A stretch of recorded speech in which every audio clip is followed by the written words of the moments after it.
नमस्कार मित्रों, नमः संस्कृताय।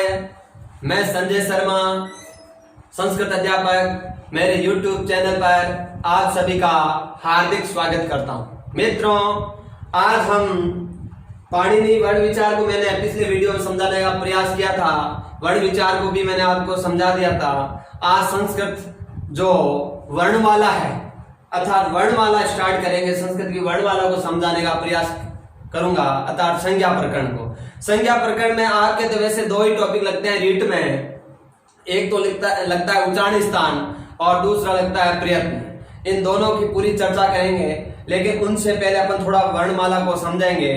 अर्थात पाणिनि जी ने शुरुआत में भगवान शंकर की आराधना की थी, पूजा पाठ भगवान शंकर को प्रसन्न किया था। जब भगवान शंकर प्रसन्न हो गए थे तो भगवान शंकर ने डमरू बजाया था। उस डमरू में से 14 सूत्र निकले थे, जिन्हें कौन से सूत्र कहा जाता है? महेश्वर सूत्र कहा जाता है। इनके बारे में आज बातचीत करेंगे।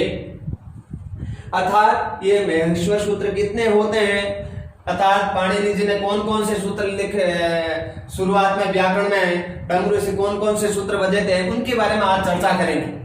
ठीक है, तो यहाँ जो 14 सूत्र हैं उनको मैं लिखने का प्रयास कर रहा हूं, फिर आपको समझाऊंगा कि इनके प्रमुख कार्य कौन कौन से होते हैं, कि इनके लिए इनको बनाया गया। क्योंकि अपन जब संधि पढ़ेंगे आपको प्रत्याहार आना जरूरी है। सारी रूपरेखा इसको मैं समझाने का पूरा प्रयास करूंगा।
एक बार मित्रों इसे समझने का प्रयास करें। इन सूत्रों को कौन से सूत्र कहा जाता है? महेश्वर सूत्र कहा जाता है। अर्थात भगवान शंकर के डमरू से प्राप्त हुए थे, तो ये पूरा परमात्मा भगवान शंकर का ही नाम है, इसलिए इन्हें महेश्वर सूत्र कहा जाता है, या शिव सूत्र जाल भी कहा जाता है। ध्यान में रखना, शिव सूत्र भी कहा जाता है।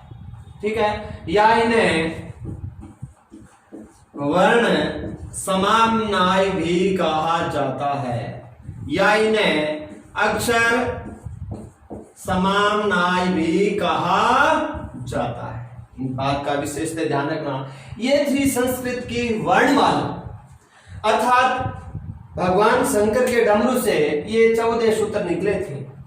ठीक है, अर्थात यहीं से व्याकरण प्रारंभ हुई थी। तो शुरुआत में देखो पहले कौन सा सूत्र निकला था? आयु।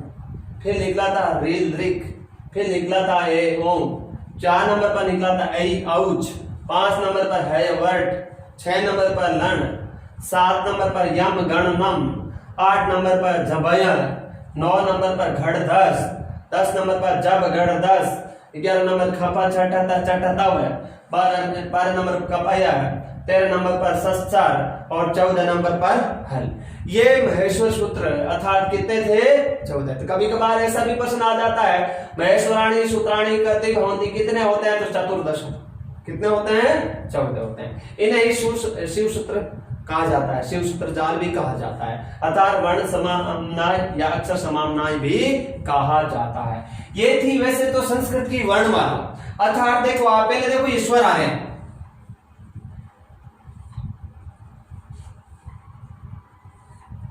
नौ स्वर, अर्थात लघु। कभी कभार ये मैंने आपको एक प्रश्न लिखा था, पहले भी बताया था, लघु सिद्धांत कौमुदी के अनुसार स्वरों की संख्या कितनी होती है? 9। ये 9 देख लीजिए आप। पहले स्वर आ रहे हैं, बाद में देखो इसमें व्यंजन आ रहे हैं। तो पहले तो क्या आ रहे हैं? स्वर आ रहे हैं। उसके बाद में देखो स्वर के बाद में क्या आ रहे हैं? अंतस्थ आ रहे हैं। कभी कभार बच्चे लिखने का क्रम भूल जाता है, कैसे लिखेंगे। फिर क्या आ रहा है? इसमें अंतस्थ आ रहा है, ऐसे याद कर लीजिए। और अंतस्थ के बाद देखो कौन सा वर्ग का कौन सा अक्षर आ रहा है? 5वां। फिर देखो वर्ग का कौन सा अक्षर आ रहा है? 4था। फिर देखो वर्ग का कौन सा अक्षर आ रहा है? 3रा। फिर देखो वर्ग का कौन सा अक्षर आ रहा है? 2रा। फिर देखो वर्ग का कौन सा अक्षर आ रहा है? 1ला। फिर आपके वही जो हिंदी वर्ण वाला में जिससे अंत होता है वैसे ही संस्कृत से हो रहा है। देखो इस क्रम से भी रीट में आप इनको महेश्वर सूत्र को याद कर सकते हो। रीट के अनुसार मैं पढ़ा रहा हूं, रीट में जो कंपटीशन में पूछा जाता है, सेकंड ग्रेड में लेवल और इसका थोड़ा सा भारी होता है और फर्स्ट ग्रेड में और कुछ इस लेवल का होता है। केवल रीट के अनुसार आता है, रीट में कैसे प्रश्न आते हैं वही आप लोग समझने का पूरा प्रयास कीजिएगा।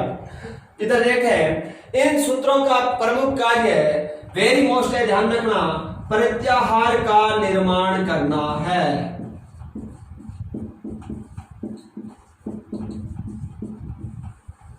इन सूत्रों का प्रमुख कार्य है प्रत्याहारों का निर्माण करना है। ये वेरी मोस्ट है, ध्यान रखना। प्रमुख उद्देश्य क्या है महेश्वर सूत्र का? केवल प्रत्याहार निर्माण में ये काम आता है।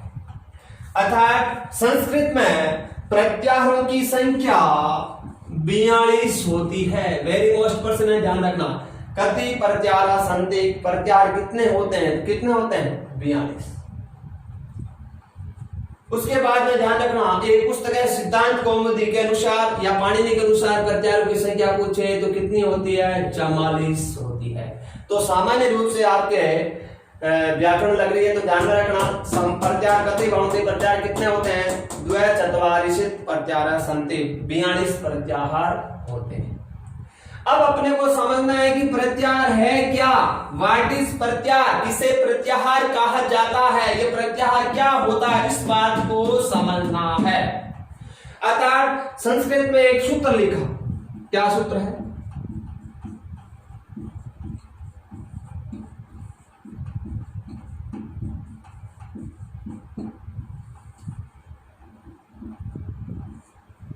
ये एक सूत्र है।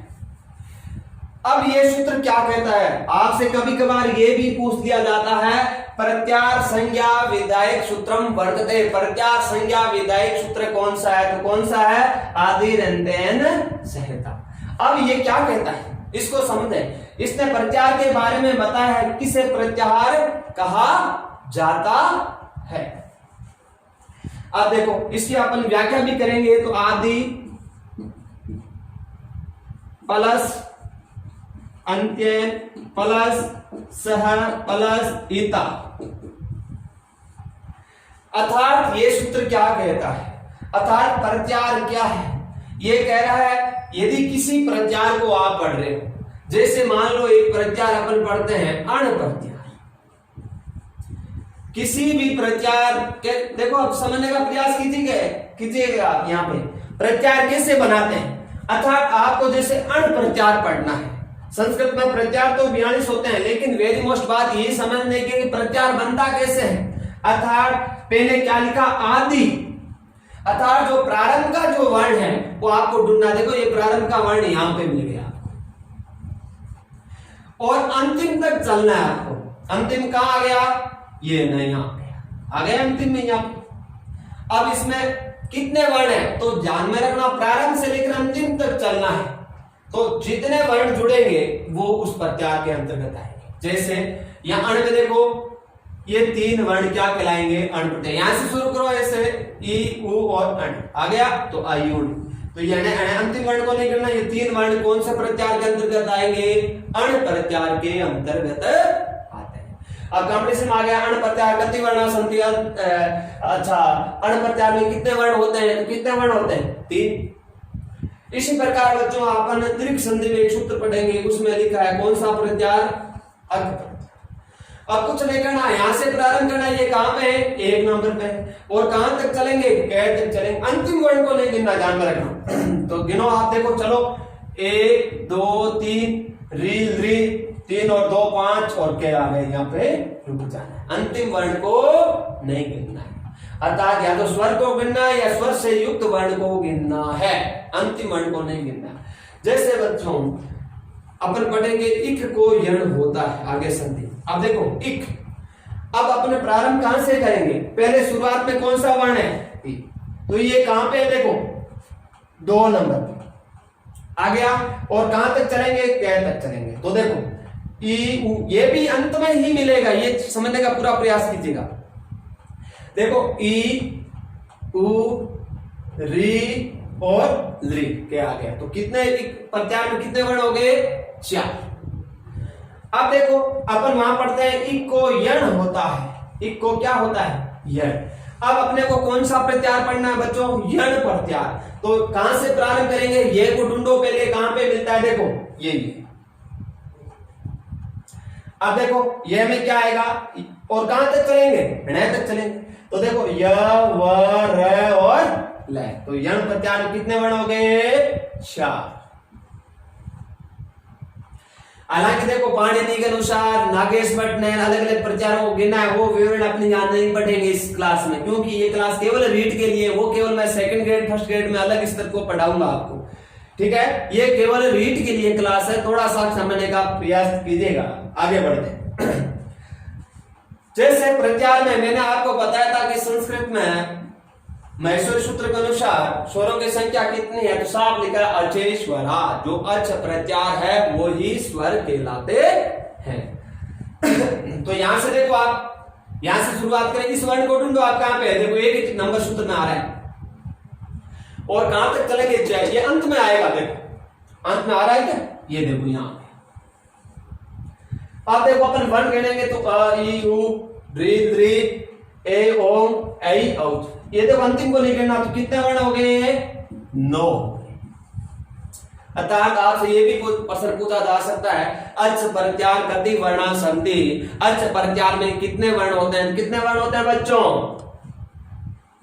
9। इसी प्रकार और प्रत्यार देखिए, जैसे प्रत्यार है अल प्रत्यार। कभी कभार ऐसा भी प्रश्न पूछ लिया जाता है, ऐसा कौन सा प्रत्यार है जिसमें सब महेश्वर सूत्र के जितने भी वर्ण है सारे आ जाते हैं? तो कौन सा प्रत्यार है? अल प्रत्यार। कैसे? यहां से आप देखिए, ये कहां से शुरू हो रहा है? 1 नंबर से। और ले कहां आ रहा है? देखो यहां नहीं आ रहा, यहां अंतिम आएगा, ध्यान रखना, कहीं नहीं आ रहा। तो यहां पे अंतिम आ रहा है।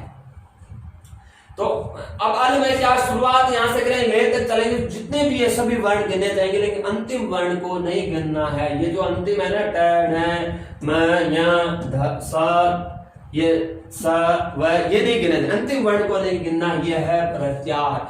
जो रीट वाले विद्यार्थी हैं, जिन्होंने संस्कृत में शुरुआत में संस्कृत नहीं थी, जिनको ज्ञान संस्कृत का, मान लो बीए में संस्कृत नहीं है, ज्ञान का, मैं तो मेरी क्लास को ज्यादा से ज्यादा आप देखें, मैं एकदम शुरुआत 0 लेवल से पढ़ाता हूं।